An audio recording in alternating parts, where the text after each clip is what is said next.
And now it's Deborah Kobylt Live. Hey, everybody, and thanks for joining me today on Deborah Kobylt Live. I have a very special guest joining me from New York, Zibby Owens. Zibby is sort of an incredible woman, is how I'll put it. I met you at your bookshop called Zibby's Bookshop in Santa Monica, California. And the more I dug and dug, I thought, oh my goodness, this woman seems to have more hours in her day than the rest of us. I'll explain why. You are the author of your third book called Blank. We're going to be talking about that. You also host a very successful award-winning podcast. Moms don't have time to read books. We got to talk about that because let's face it, a lot of moms, by the time they put their head on their pillow, they can barely even think of their own names, right? Or their kids' names for that matter. That was me. I have 3. You have 4 children, all under the age of 16. You're sort of an incredible human being with all you do, and give back to women, give back to authors. You've got book clubs, readings, you're doing retreats. Gosh, Zibby, thanks for taking the time to join us. It's my pleasure. It's a joy. Yeah, absolutely. First, let's talk a little bit. I like to wind things back. Like, how did Zibby become Zibby? What were you like as a kid? Were you reading all the time? I know you grew up in New York. Tell us about it.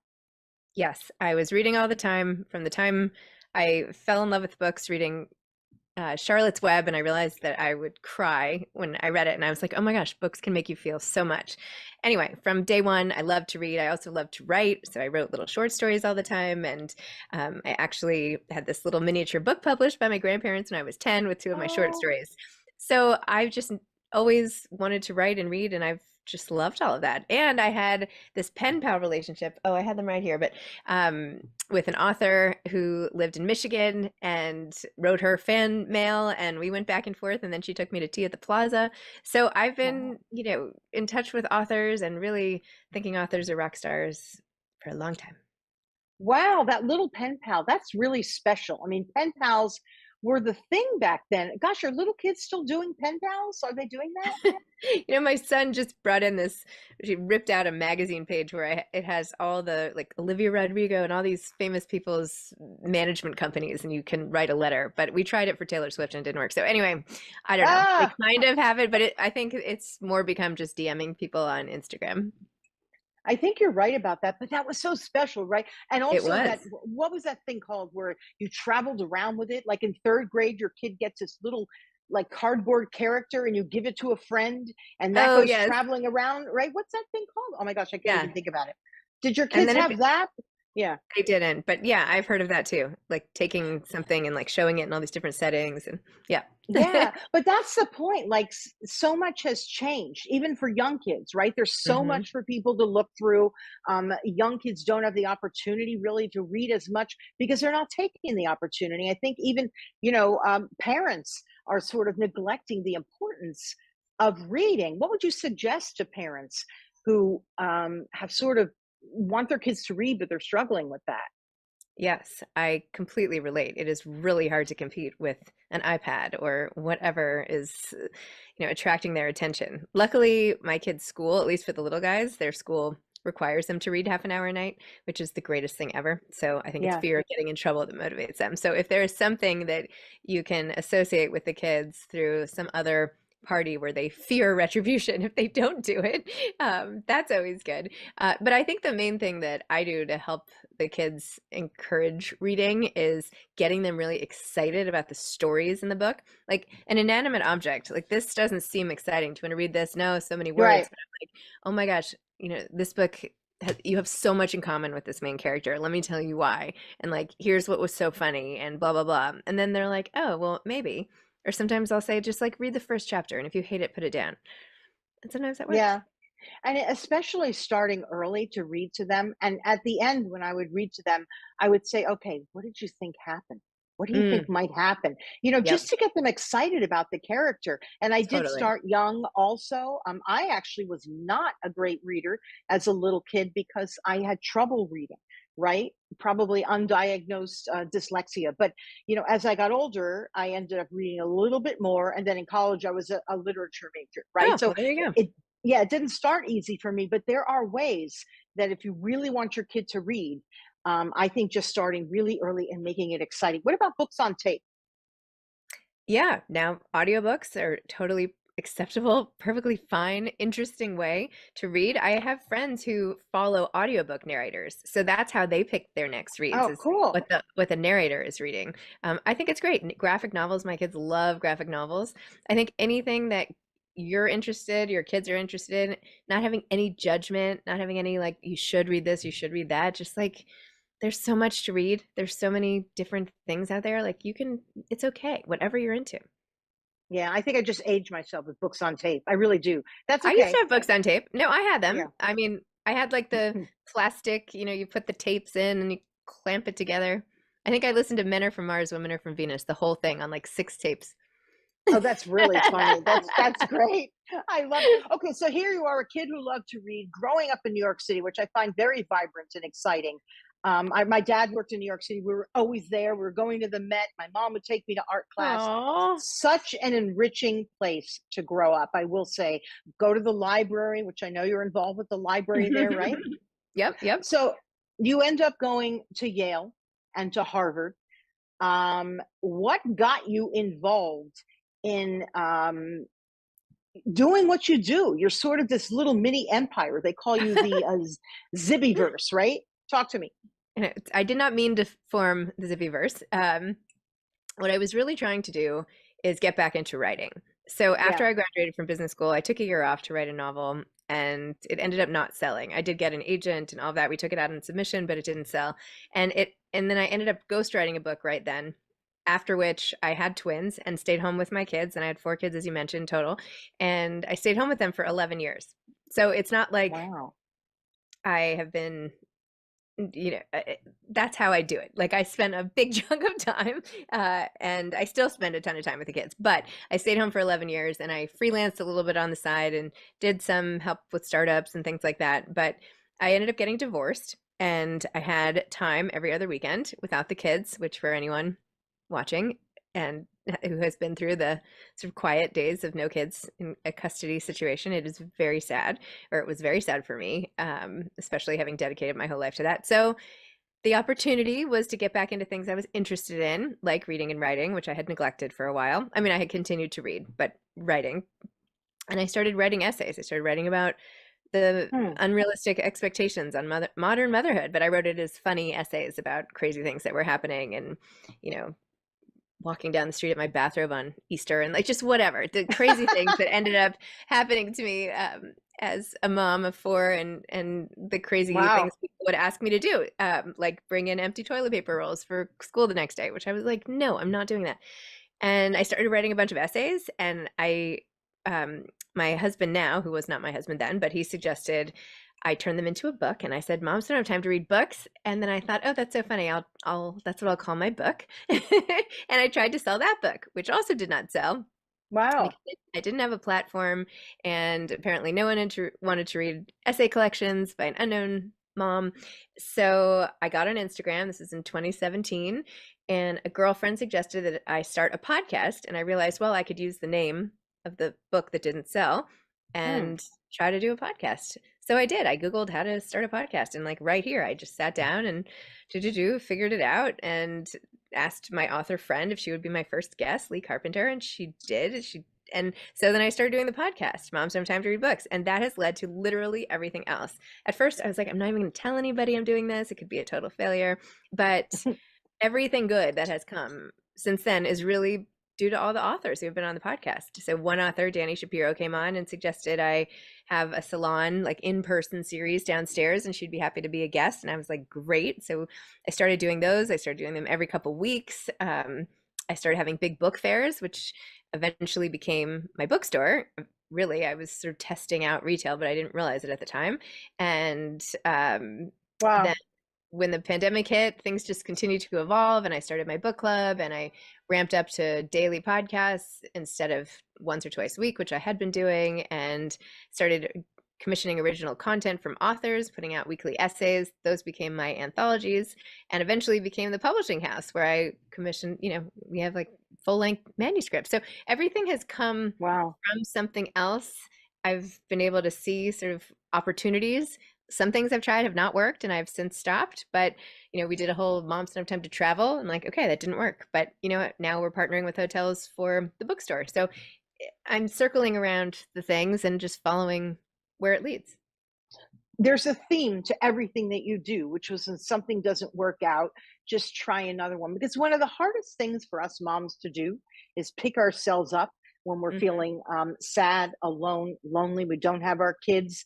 For kids who went off to college, you just wait till that Yep. happens, right? Yep. Because you're like, wait a minute, aren't you coming home in the summer? They're like, no, I got this really cool internship. I'm like, uh-oh, wait a minute. I thought they'd be here for 3 months. So I'm just saying, people, Yeah. that's next. Yep. I That's something I didn't expect. And I come from a big Italian family, and everybody's always in each other's business, right? Hmm. And then suddenly, when my kids were just off doing their thing, I'm like, wait, what? So you have to find Yep. that next thing that's Yes. going to work for you. And it took you a little time, right? I mean, you had your weekends alone where you were sitting with yourself going, okay, what do I like to do? I'm going to try this. Didn't work. Okay, you probably sat there and marinated it for a minute, but then you have to get up. That's the theme. You've got to Yes. just get up and try something else. That's going to fail too. And then try something. There's always one thing that won't fail. And I love how you said you did your podcast and didn't want to tell anybody. I did the same thing when I started. I had friends on, I had people I knew up the street on, and I wasn't telling anybody. In fact, my engineer is the same engineer I had back then.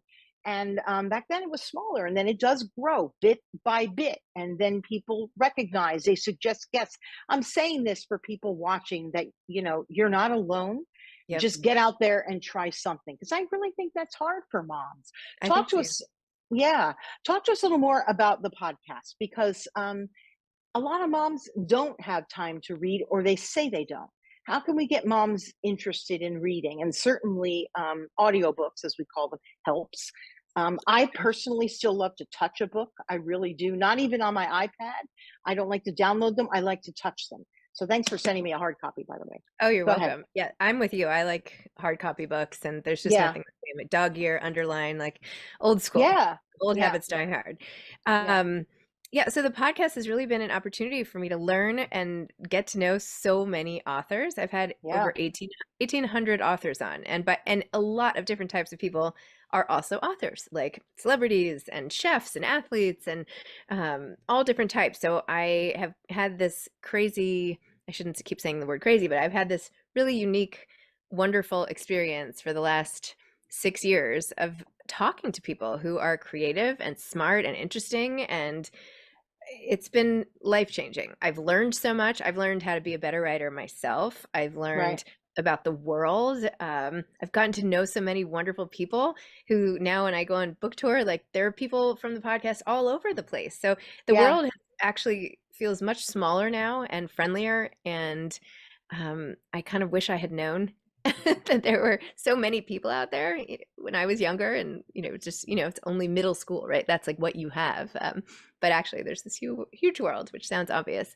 But yes, I think picking yourself up, to your earlier point, is really important. And in addition, I think doing something what you love. Like I love reading, I love writing, I love talking to authors. There was a point at which, and I don't know if you found this, but when I was starting out and I was getting like 82 people listening, and I was like, oh my gosh, I'm not even going to ever break 100 listeners on this thing, that I thought about stopping. And then I was like, but I don't want to stop. Like maybe people aren't Yes. listening, but I love what I'm doing. So Yeah. even if nobody else ever listens, I want to do it. So I think that can take a lot of forms for moms or anybody who is looking for a new thing. And I think moms in particular have a tendency to devalue some of the things that they love and think they're not marketable or business worthy.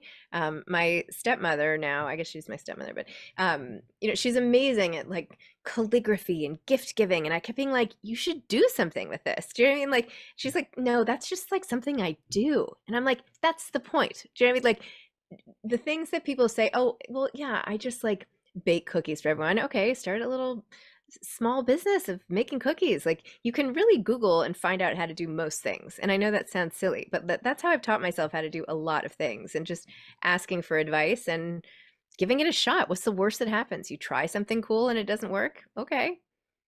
Well, there's also this great universe out there on social media. For all the stuff people are saying about social media, that it's ruining us, I'm very careful with who I follow. It has to be someone that I'm interested in so that when Mhm. they pop up on my feed, I'm like, oh, what are they doing? What are they writing about? Where are they going? Because then I learn from it, right? And then perhaps it's a guest for me. I'm a lot like you. If it's somebody I'm interested in, I feel like, somebody in my circle is going to be interested in too. That's actually how I pick a lot of my guests, not if they're Mhm. necessarily super popular and have like amazing following. It's got to be something I like. Yep. And when I like it, I feel like, oh, then there's other people out there too. And that's how I grew my community. But yeah, so I just think I love, how you grew it, right? A little brick by brick or page by page, I should say. What about people like me who have a really interesting idea, somewhat autobiographical. And even though I'm a journalist, I've never written a book, a novel, nothing. A little nervous to go out and do it. So if I'm nervous, I know somebody else is nervous. What do you say to them if they want to get started, don't quite know how? Yes. I mean, I'm working on a book now. I'm still nervous. Yeah, It's nerve-wracking. It's hard. I think one thing you can do that I did was take a class. I really like having structure and accountability and right. all of that. So I've taken a lot of classes over the years. We even offer classes now from Zibby classes, although not necessarily in a full-length novel, but in different parts of the novel. Although maybe we do memoir. Anyway, it doesn't matter. But find a community, start taking a class, have a partner, maybe co-write a book. That there's Hmm. it depends on your personality. I am someone who will not work out unless there is like a friend waiting for me at the bottom of a hill, right? I am just not going to do it anymore. I used to be able to do it, but now I can't. So the same thing, like set those deadlines. In terms of how to do it, yes, classes, reading books about writing, finding something you're interested in, learning about what a book proposal is and what the publisher, if your goal is to publish, and it doesn't have to be, but what will go into that eventually, the marketing of it, get really familiar with your category of book. So you really can't add anything unless you know it exists, right? Because you're not even going to know if it's additive or not, or if it's duplicative. So if you're trying to write a rom-com, like go to your local bookstore and go to the library, go look and see what are the rom-coms, what's popular, start figuring out what sells the best, like what are people looking for? Do you want to do that or do you not want to do that? I think treat it as analytically as you can. I find when I treat things more analytically to start, it takes the emotion out of it. So first make like a plan as if it's a business plan type mentality. You don't have to go into all the details, but I want to write a biography. Well, first of all, like who would care and why? Like what is it about my story? Is this an essay or is this a book? And why do Hmm. I need this length to tell my story? Could it be done in 1,000 words? Could it be done in 5,000 words? Like what do I need a narrative full length feature essentially for? Who is this book going to help and why? How am I going to reach those people? Is this something that I want to do for me because I think it's useful to keep my story written somewhere? Or is this something that I hope will, grace all the bookstore tables? Well, if that's the case, let me see what else is out there. So I think figuring out the who cares behind the story, the who's it going to help, who's going to really be into it, and then just putting it out there and not being afraid. You will probably not do a good job your first draft because nobody Right, does. That's right. okay. And if you compare yourself against published books, I mean, oh my gosh, my book Blank, like I handed in a rough draft. There must have been like 10 other iterations after of editors and, real advice from your publisher. So you can't compare what's on the shelf to your first draft. So just stop judging yourself. And now I have to listen to myself as I try to write. But try to turn off the Right. internal judge so that you can produce. Yeah, I want to get into all the different, you offer classes, you offer so much. I want to talk about your bookshop, which I really seriously have become somewhat obsessed about. It's very close to my house. I live, in the next little section over in LA in Brentwood, and I walk over to Zibby's. It's a Oh, phenomenal bookshop, but there's so much to offer. I've taken friends of mine there, one who's just starting her first novel. My friend who wrote Not on Any Map, Margie, yep, she's the yep. one who brought me there and said, how have you not been there yet? Like, what's wrong with you? And as soon as I went, I thought, this is my community. I'm going to get there. But first, you brought up Blank. Let's talk about Blank.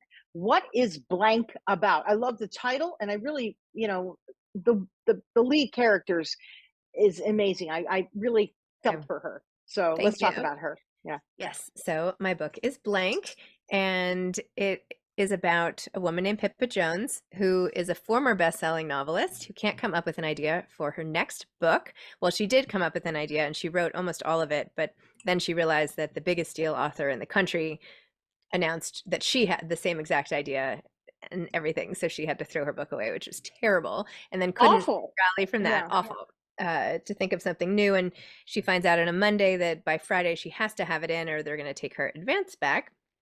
So her son suggests that she hand it in blank since all she's doing is staring at the blank page, and she thinks that's really funny and that it could be a great commentary on the publishing industry to hand it in blank and show that perhaps marketing is more important than words these days.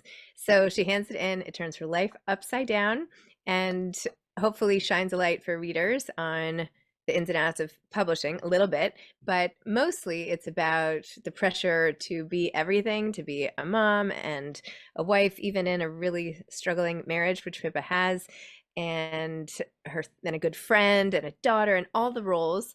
And it's funny, it's light. You can read it in like a day or two. It's Yeah. not Yeah. supposed to be the great American novel, but it's supposed to be entertaining, and that when you finish, you'll feel empowered to start the next chapter of your own life and maybe think a little more critically about how to discover the next book you're going to fall in love with. Yeah. And I felt that there's a lot of Zibby in here, isn't there? Yes. Yeah. Did your kids have any hand in this book at all? They didn't, although I read them the first couple of pages and they were like, "You didn't tell us it was about us." So Right. there's a lot of similarities. I kind of mashed up my 4 kids into 2 kids and added some new things, but Mashed up. I love that. That's yeah. a good one. You mashed up your 4 kids. By the way, their age is what? 11 to 16? 9. Right now I have 9, almost 11, and then 2 almost 17-year-olds. In fact, I better get going on their birthday gifts, but yes. I mean, really seriously, how do you do that? Because you are a little, empire. I guess it's structure, right? You mentioned structure. You like structure when it comes Yes. to writing a book, and you just sort of are a very I mean, look at the books behind you. Look how they're organized. They're color coded. Your closet must be beautiful, by the way. But right? It's structure. Yes. Yes, it is structure. It's all about my calendar. My calendar is how I do everything. I have it color coded. I have kids, meetings, bookstore, like everything is in in order, like you said. Yeah, where And it's supposed to be. the only I also stop. I leave work. Like we have an office here for my team in New York, and I leave at 2:30 every day, and I always pick up my kids. Well, first of all, I should say my older kids are at boarding school. So there's that. So that requires a different set of stuff. But they're not here on day to day, and they still go to my ex-husband's every other weekend. So I do have those Wow.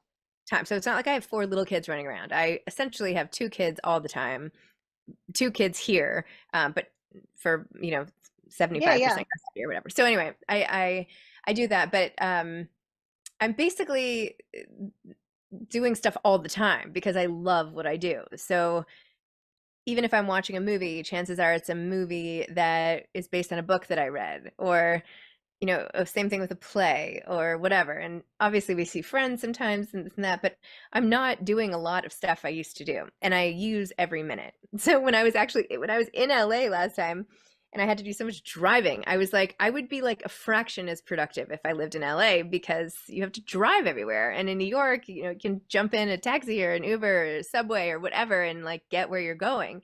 And I don't get car sick, so I work on the move, and I work late at night, and I don't need a lot of sleep, and I have like boundless energy for this because I'm just so into it and excited. So I don't know. I plan it and then I do it. And then a lot of times I change the plans, but that's fine. Then I have a new But plan. that's okay. Again, you get out there and you do it. Talk to me about all the different, like you've got a retreat coming up. I think those seem very, very exciting. If you want to explain that to our audience, you've got, I love that you have writers. I'll call them classes, but could you Yep, explain to us for all those people that are interested? And you sure. Zoom a lot of these, so there are things that you have in person. You have great readings. Oh my gosh, at your bookshop, I have to tell you. Thank you. So you've got that in Santa Monica, but talk to us about all that you offer. So many authors and budding authors. Would you? Yes. So, to your point on retreats, we have reading retreats. These are not for writers necessarily, although sometimes aspiring writers or accomplished authors or whatever join us. But Right. we go to fun spots, and with my team, we Oh plan like a wow. really fun weekend with sometimes yoga and great restaurants and bookstore visits and cocktail hour and fabulous food and interspersed by talks with authors. And usually I Wow. moderate panels throughout the weekend. Sometimes there are keynotes by individual authors. We bring usually 4 to 8, I don't know if we've had 4, maybe 5 to 8 authors on the trip who spend the whole Oh weekend wow. with all the guests. So that's really interesting and fun as well. And it's just a great chance to get to know a group of nice people, usually around 50 people, and experience a new place. So we have a petite retreat, which we do occasionally, which is just a 1 day. And our next one is in Chicago, and it's on Monday, the 20th. So that has 20 local authors coming, and it'll be at the Wow. American Writers Museum, and we have uh, a wonderful lunch, and then all these panels, and a cocktail hour, and then a bookstore visit. So that'll be great. And then our next weekend one is in Palm Springs, September 20th to 22nd, and that will be wonderful. And then I think we're going to do Toronto in November, but you're the first to hear that because I think that's what we're going to do. So I have to start planning. And those are great ways to connect, meet people. Just, one of my best friends came and I got sick on one of my retreats and couldn't go, and she still went and had like the greatest time. So you're never going alone. So it's not the kind of thing where you have to go Which with is a friend. nice. Yeah. Um, and then, yes, we offer all online classes. Food writing. We have a food writing class coming up. Mm. We had a poetry class. We have memoir writing, or sometimes specific writing great characters. So those are all our Zibby classes. I have a book club which meets once a month, and we always have the author come and talk and do some Q&A for half an hour. Um, and then obviously the bookstore, the readings that you mentioned, yes, we have events like 3 to 5 times a week. They are also available Incredible. on live stream on YouTube, which I need to start promoting because like there's so much great content there. And yeah, and I think that's the bulk of it. And then we have a publishing company. So we publish one book a month in fiction and memoir, which takes up a lot of time and is really great. Whoa. And those are all they've been all women so far, but we do have one book by a man coming out next year, and we do a lot of events around those launches as well. So there are a lot of opportunities to get involved. Talk about publishing. What about self-publishing? A lot of people are doing that. What are your thoughts on that? Because I guess you really have to hustle on the back end, right, to make sure that your book is being seen and read and heard and all that stuff, right? What are your thoughts on all of I think you're going to have to hustle no matter who publishes your book. I mean, it? Mm, unfortunately, that's part of the territory these days. There are so many books out there, and um, the author being in partnership with the publisher and being willing to just go above and beyond is one of the things that can help set books apart. So that I think is the same for both formats. I think self-publishing is great. I think one thing that you don't get from self-publishing is the built-in professional editing that mm. most publishers, not all, but most publishers do provide. So I think if you're going to self-publish, it's really important that you work with an editor and that you don't just say, because then effectively you're publishing your first draft as opposed to everyone else Interesting. publishing like Mm. their 10th or 20th draft, and it's much more polished. So I would work with an external editor. I would get it workshopped. I would make sure that it's the very, very best you can do. I would also invest more in cover design. I think that's one way that self-published books fall short, is that they take the design of like whatever app they use, or you know, I think cover design is incredibly important, and you can find cover designers and make the cover look as good as a publishing house cover. I think that would really do a lot for the self-published author. But then fine. I mean, it doesn't matter who really prints the book, right? That's really all we're talking about is printing and distribution.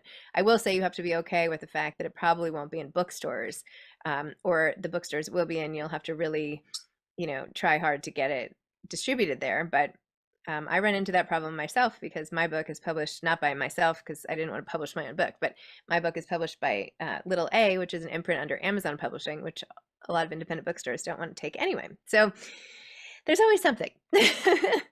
There is always something. What about trends in writing? Are there trends like right now, this is what people are looking to read, something like that? And what about the summer reading, that light reading when you're sitting on the beach and, it's like the big love story and you can get lost? Talk to us about trends. Yes. Well, one big trend right now is romantasy, like fantasy love stories with dragons and all this stuff. It's not my thing, but it's really big, like explosive. People are clamoring for those books. And rom-coms are really in a good spot. People are loving rom-coms, romantic comedies right now. And those tend to be big beach reads. So a slew of them have come out this week or coming out next week and the following week. And those are a big trend right now as well. What do you like to read? And clearly you read a lot, okay? You're interviewing authors all week. You've got them in your store, but what do you personally, when you're sitting alone and you have a few books in front of you, what do you think you'd pick up first? I almost always default to the memoir. I love memoir. And you too? Yeah. Absolutely. I love hearing people's stories. I'm fascinated. Well, that's the interviewer in you. That's the journalist and the interviewer in you, right? You're curious about people because, boy, if we don't all have a story, right? I mean, a lot of times, I'll be asked to lecture somewhere and I'll stand in front of a group of kids and I'll say, go ahead, size me up. And they'll always get it wrong. I'll say, well, what kind of life do you think I led, as a kid? And they'll get everything wrong, even my natural hair color. They'll just get it wrong. I was actually wondering about that. I was like, is she a brunette under there? I don't know. I don't know if I'm a brunette or a gray. I don't know what's going on under there. But and it's my hair. I will say that there's no extension, so that's the good news. But wow. Right. But you can't, if you size somebody up, generally you might get it wrong.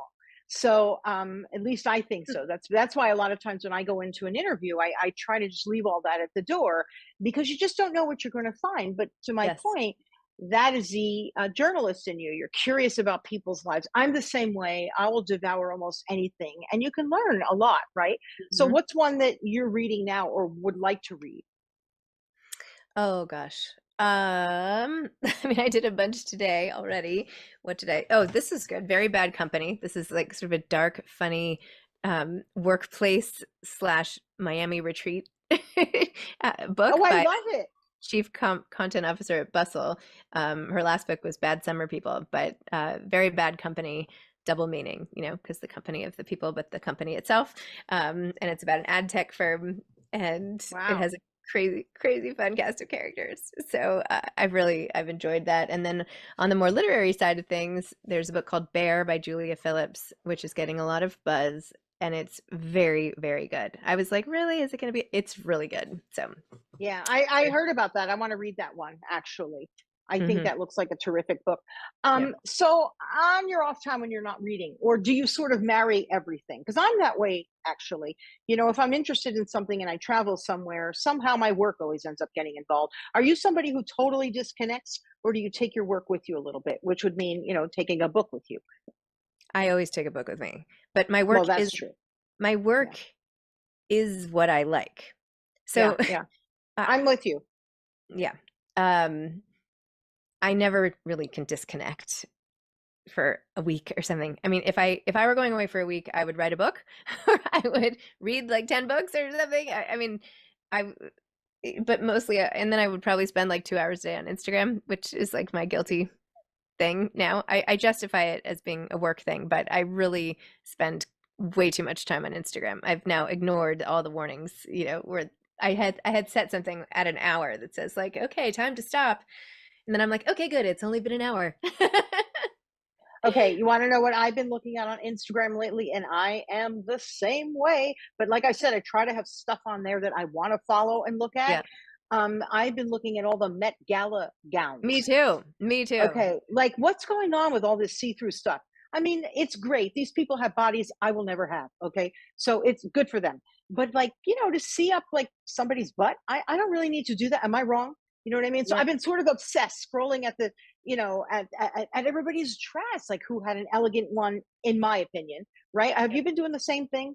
I've been doing the same thing. Yeah. I went through, Yeah. it was like some Vogue article with like 281 pictures. And I was like, great. I So yeah. know, me too. And like somebody who's sucked in their waist, you probably know who that is. Hmm. Somebody, Yeah, that was what crazy. what are we doing here? I mean, then I started to think, what am I doing wrong here? You know what I mean? That I probably could never wear one of those dresses. And then I thought, no, no, no, Deborah, there's something here. It's beautiful. Don't get me wrong. It's an art form, but something just sort of went over the top this year with like naked people just Agreed. wearing like Yes. wearing saran wrap. I'm not trying to demean any of those costumes. They were beautiful. You know who I thought looked beautiful? Kaya Gerber. Do you know who Hmm. she is? Yes. Yes. Very elegant. Very Of elegant. course, she could wear anything and look elegant, but I don't know, sort of dress apart. So that's been my guilty pleasure with Instagram the past 2 nights. Yeah. So I'm with you. that's what I like to look at, and I like to look at authors. Honestly, Yep. I like to see who's writing what. I like to look at what you're doing because you've got a bunch of Instagrams. I'm sort of obsessed with your bookshop, so I like to see what's going on there. And then it's like, damn, I missed that author. You know what I mean? You have some great ones. We do. Can you just tell our audience a little bit about that for those of you who live in LA here? What might be coming up, and also ones that you've had, so they can get excited about going on your site. Yes. Well, if you live in LA, you have to go check out the bookstore. It's on 11th in It's Montana, amazing. called Zibby's Bookshop. One of the things that makes it special is our curation. So we have books sorted by Yeah, emotion and by interest, and books that make you laugh, books that make you cry. You will go in there and discover something new because everything is reduced to a little bookshelf, right? Multiple yeah, it's bookshelves, great. different It's themes. amazing. Amazing. In terms of authors who are there, yes, we just had Nicole Avant, who wrote Ah, fabulous memoir. Were you there? Did you go? no, but I saw it and I'm like, why did I miss this? I'm now Oh, going every day to see what you've got going on so I don't miss it. No, I'm sorry I missed it. But go ahead. I didn't mean to interrupt you. Go ahead. oh, no, no, no, no. So that was really great. I just watched that on the live stream. Um, and I know we have, because I'm going to be in town next week. So a week from this Friday, we have it's already sold out, but it's a whole event on menopause, which should be really interesting. We have Ed Burns is going to be coming in this fall, and we had Reese Witherspoon, and so we get celebrities, but we also get big deal authors. Gabriel Zevin from Tomorrow and Tomorrow and Tomorrow is coming back very soon. I have to look at the calendar, but it's just every night there's something fun. Yeah. I just want to sort of end on one thing. On one of your, feeds, you were talking about losing weight. And that's a big one in that everybody is talking about today. It's hard to lose weight. Should I take, medicine? Shouldn't I? What did you do? Could you share with us what you did? You look stunning. And by the Thank way, you. we all look stunning at any size. I want to be clear about that, but you look healthy. So Thank talk to you. me about what you've done, if you don't mind sharing, since you've already done it publicly. So I don't mind Yes, asking. I am totally happy to share. My first essay I ever wrote was published in 17 magazine when I was 14, and it was about weight and eating and the whole thing. I've been sort of obsessed with this forever and have been writing about it forever. And when you say, "Oh, what did you try?" Until recently, I had tried everything in the world, like every diet, everything, the not dieting, the intermittent fasting, the Weight Watchers I did for like 8 years. I mean, I've done everything, and I've basically just been one of those people who really struggles with sort of incessant thoughts about food and not being able to stop eating, and just love food. And then in my 40s, starting with the pandemic, I ended up gaining close to 25 pounds. And I mean, I wasn't eating great, but like, what the heck? I kept getting my thyroid checked and it was fine. I was like, what is going on? That's this time of life and all of that. And my lifestyle had become more sedentary, doing so much sitting and reading and working and whatever. And I just could not lose it. I even tried starting Moms Don't Have Time to Lose Weight. and we had I an love that. Instagram. I'll Yeah. join. Yeah, I'll join. I had a lot of people join. We had an Instagram account, a Facebook group. We would all go on runs like at the same time, or tried to do this like turkey trot run at some point in the rain, which is anyway. But I went on Manjaro because I had become pre-diabetic and my cholesterol was way up. My doctors all started getting worried. The OB, the internist, everyone's like, okay, we got to do something here. So first I tried Ozempic, which made me violently ill, like so ill. So that doesn't happen to everyone. This is just my own personal experience. It did not go well with me. I waited another year because I was like, I'm not doing anything like that again. And then this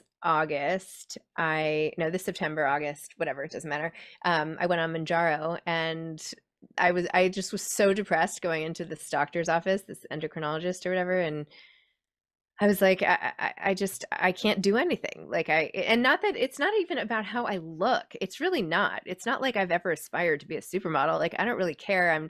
It's more how I feel and how out of control I always feel about it. And the fact that it was interfering with my health.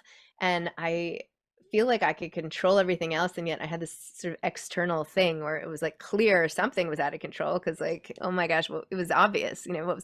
So anyway, I went on Manjaro, and the doctor was like, okay, well, you'll lose 30 pounds by the summer. And I was like, yeah, right.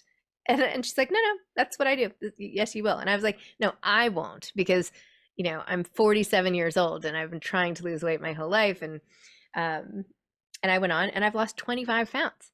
Not even working hard at it. Like normally every pound I lost would be like so much time and effort and counting points and exercise and and it's changed my whole thinking about food, and I am free. I feel so free that I have all this extra room in my brain, which I've now used to do all this stuff, all this energy and everything. It's very freeing, and I feel much better and much healthier, and I feel very, very lucky to be on it. And it's been really, I can't speak about it highly enough. Well, thank you for sharing that, because it is a struggle. I know, let's say meatballs come into my brain. I will ruminate about those meatballs all day. I will be laying in bed and I will think of those meatballs. And the next morning, I'll be damned. Wherever I am for lunch, I'll make sure I'm having meatballs, and not just one little meatball. I'll really go for it. So I'm with you there too, sister. I really am. So, thank you for speaking out about it, because a lot of people are like, oh, they got help. Well, why wouldn't you get help? I'm right next to you in doing this because, I struggle myself. I was marathoning for a time and not too long ago. And then, of course, I blew out my knees, and then I had to have a surgery, and then I gained some weight, and now it's hard to lose it. So thank you for sharing, because it also motivates and inspires somebody like me to go out and do that. And I've been thinking about it lately. So, for anyone thinking about that, that's another one. And I should say, these are my results. I am not a doctor. I don't know if you should go on it. It might not work for you. It might make you sick. I don't know. I happen to have had a wonderful experience, and I felt like I was a very unlikely person to have a good experience, because I didn't think anything would help ever. Maybe that's the next thing you're going to be writing about. I mean, I know you have, been writing, but I'm just saying, maybe in a book or something. Anything else you'd like to share with our audience? I'd also like to give a shout out to your husband, who I think is, a terrific partner with you, and how you two even see each other. If you want to just tell our audience briefly about him, that'd be great. So this is Kyle and I have been married now about almost 7 years. 7 years, 8 years. Anyway, he was originally my tennis pro, I have to say, and now he is a movie producer. But that's how we met originally. And he and I have he has just completely changed my life. He's a really wonderful man. He is so nice. He's so supportive. He is Italian. He does a lot of the cooking. Speaking of meatballs, he has been driving me everywhere. Like when we go on all these tours, and I'll be there working and posting or whatever, and we'll be love Kyle. laughing. He's really, I love Kyle. Yeah, he's he is such a gift. And it doesn't matter where we are. Like we go to bed like hugging, and it's like every place can feel like home.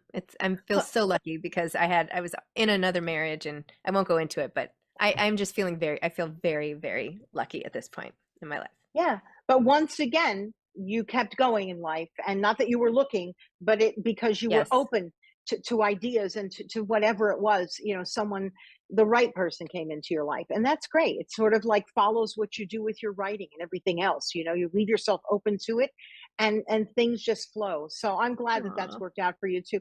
Gosh, thank Zibby, you. thank you very, very much for joining us. As I was asking before, is there anything that you want to tell our audience? Anything coming up? Any way that if they want to get in touch with you? Anything? Oh, yes. Follow me on Instagram at Zibby Owens.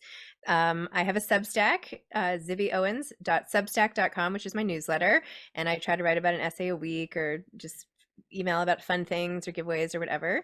Zibby Media is my company. So if you go to zibbymedia.com, you can read about the books we publish and our classes and retreats, and everything else is there. As you already mentioned, Zibby's Bookshop is on 11th and Montana.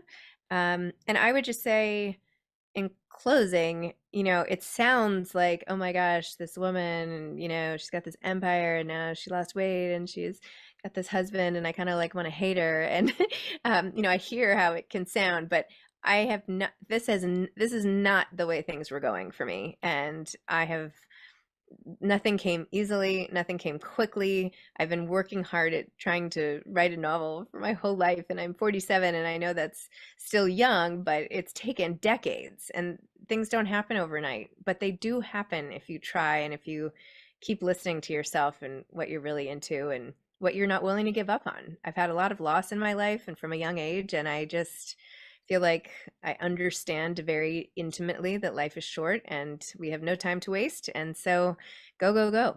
And that's how I've lived my life since then. Yeah, and even if you're so down, just pick up and try something. Even if you're just standing in the room, that's what I like to say to anybody who's just doesn't know where to go. Just stand up, and something might hit you in the head.